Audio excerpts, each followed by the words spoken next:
विष्णु के एक चाल की जिसने ब्रह्मांड को एक 5000 साल लंबे युद्ध के संकट से बचाया था। सोचिए, क्या हो अगर दो ऐसे ताकतवर राक्षस जिन्हें कोई कोई भी नहीं मार सकता, वो खुद भगवान के सामने गिड़गिड़ाकर अपनी मौत की भीख मांगे। सुनने में बिल्कुल इम्पॉसिबल लगता है ना? पर ये कहानी उसी नामुमकिन सच की है। और इस कहानी की शुरुआत वो आपको सच में चौंका देगी। ये तब की बात है जब ब्रह्मांड था ही नहीं और इसका जन्म हुआ भगवान विष्णु के कान के मैल से। चलिए मेरे साथ कल्पना कीजिए, एक ऐसा वक्त जब वक्त खुद शुरू नहीं हुआ था। ना कोई धरती थी, ना आसमान, बस चारों तरफ एक अनंत शांत गहरा महासागर। और उसी खामोशी के बीचों बीच शेषनाग पर लेटे थे जगत के पालनहार भगवान विष्णु, अपनी योग निद्रा में। और हां, उनकी नाभि से निकले कमल पर विराजमान थे सृष्टि के रचयिता ब्रह्मा जी। बस इंतजार कर रहे थे कि कब वो रचना शुरू करें। पर उस गहरी शांति में ना एक अंधेरा जन्म ले रहा था। भगवान विष्णु के कानों से जो मैल निकला, देखिए, वो कोई साधारण मैल नहीं था। वो थी ब्रह्मांड की पहली नेगेटिव एनर्जी। और उसी ऊर्जा से पैदा हुई दो ऐसी शक्तियां जो सब कुछ खत्म कर सकती थीं। और बस यहीं से ब्रह्मांड पर आया पहला और शायद सबसे बड़ा संकट। ये थे मधु और कैटब। मधु मतलब तमोगुण, अंधकार, अज्ञान, और दूसरा कैटब रजोगुण, यानी गुस्सा, घमंड और सब कुछ पा लेने की जिद। और इन दोनों का पता है मकसद क्या था? सिर्फ एक, इस सृष्टि को शुरू होने से पहले ही खत्म कर देना। पैदा होते ही इन दोनों ने हजारों साल तक देवी आदिशक्ति की इतनी कठिन तपस्या की कि देवी मां को भी प्रसन्न होना पड़ा और उन्होंने वरदान में मांगा इच्छा मृत्यु। मतलब ये कि उन्हें दुनिया में कोई नहीं मार सकता जब तक कि वो खुद ना चाहें। और बस इस ताकत के मिलते ही उनका घमंड 7वें आसमान पर था। उन्होंने सीधा हमला किया बेचारे ब्रह्मा जी पर और उनसे क्या छीना? चारों वेद, जो कि इस पूरी सृष्टि का ब्लूप्रिंट थे, सारा ज्ञान। अब सोचिए, ब्रह्मा जी एकदम लाचार थे। ये ब्रह्मांड की पहली और सबसे बड़ी डकैती थी और इसके साथ ही सृष्टि का भविष्य अंधेरे में डूब गया। इस महासंकट के बाद शुरू हुआ एक ऐसा युद्ध जो इतिहास के हर युद्ध से कहीं ज्यादा लंबा और कहीं ज्यादा विनाशकारी था। एक युद्ध जो पूरे 5000 साल तक चला। अब ब्रह्मा जी बुरी तरह डर गए थे। उनके पास अब सिर्फ एक ही उम्मीद बची थी, देवी योग निद्रा। उन्होंने आदिशक्ति से प्रार्थना की, हे मां, इस सृष्टि को बचा लो, विष्णु को जगाओ। और उनकी पुकार सुनी गई। देवी योगनिद्रा विष्णु के शरीर से बाहर आईं और नारायण ने अपनी आंखें खोलीं। और फिर जो लड़ाई शुरू हुई वो हमारी आपकी कल्पना से भी परे है।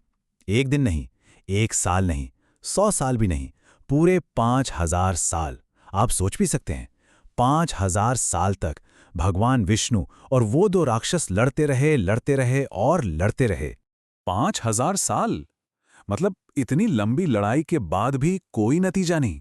तब विष्णु जी को ये बात समझ में आ गई कि सिर्फ ताकत से, ब्रूट फोर्स से ये जंग नहीं जीती जा सकती। उन्हें एक ऐसे हथियार की जरूरत थी जो किसी भी शस्त्र से ज्यादा ताकतवर हो। पर वो हथियार था क्या?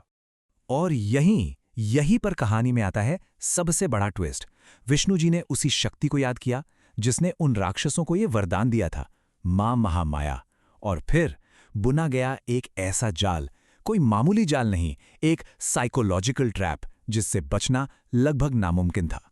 देखिए, महामाया सब जानती थी। वो जानती थी कि मधु कैटब की असली ताकत उनका वरदान नहीं, बल्कि उनका ईगो, उनका अहंकार है। और जो उनकी सबसे बड़ी ताकत थी, वही उनकी सबसे बड़ी कमजोरी भी थी। तो प्लान एकदम सिंपल पर घातक था।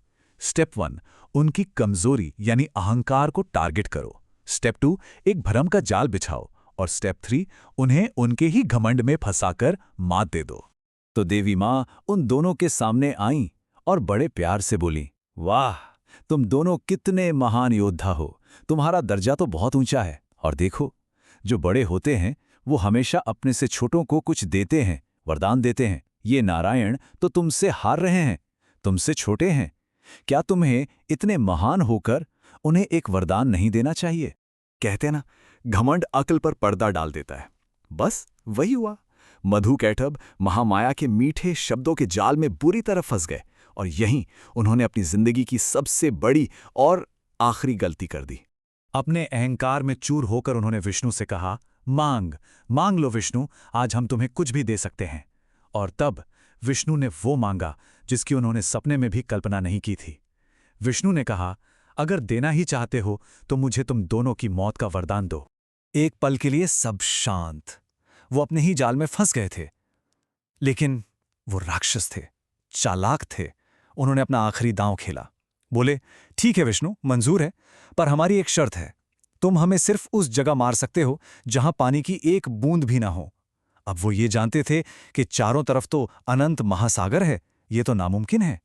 लेकिन शायद वो ये भूल गए थे कि वो किसके सामने खड़े हैं। अगले ही पल भगवान विष्णु ने अपने शरीर को इतना विशाल, इतना बड़ा कर लिया कि उनकी जांघें उस महासागर के ऊपर एक सूखी जमीन की तरह फैल गईं। और उन्होंने कहा, यहाँ पानी का एक कतरा भी नहीं है, आओ और अपना वचन पूरा करो। अब तो अपने ही वचन से बंधे हुए उन दोनों राक्षसों को अपना सिर विष्णु की जांघों पर रखना ही पड़ा। और उसी पल विष्णु के हाथ में प्रकट हुआ उनका सुदर्शन चक्र, और बस एक ही झटके में उन दोनों अजेय राक्षसों का अंत हो गया। पर रुकिए, कहानी अभी खत्म नहीं हुई है। एक बहुत दिलचस्प बात बताता हूं। क्या आपको पता है कि हमारी पृथ्वी को मेदिनी भी क्यों कहते हैं? क्योंकि पुराण कहते हैं कि मधु और कैटब के शरीर से जो मेद निकला, मतलब बॉडी फैट, उसी से इस पृथ्वी का बड़ा हिस्सा बना। मतलब सोचिए, उन राक्षसों का विनाश ही इस सृष्टि की नींव बना। तो हजारों साल पुरानी ये कहानी हमें आज भी एक बहुत बड़ी और जरूरी बात सिखाती है। हमारा सबसे बड़ा दुश्मन बाहर कहीं नहीं है, वो हमारे ही अंदर बैठा है। हमारा ईगो, हमारा अहंकार। ये हमें मधु कैटब की तरह अजेय महसूस करा सकता है, लेकिन याद रखिए, आखिर में यही हमारे पतन का कारण भी बनता है। तो अगर इस दिव्य कहानी ने आपके दिल को छुआ हो तो नीचे कमेंट्स में ओम नमो नारायणाय जरूर लिखें। इस ज्ञान को अपने दोस्तों और परिवार के साथ शेयर करें ताकि ये सीख सब तक पहुंचे। और ऐसी ही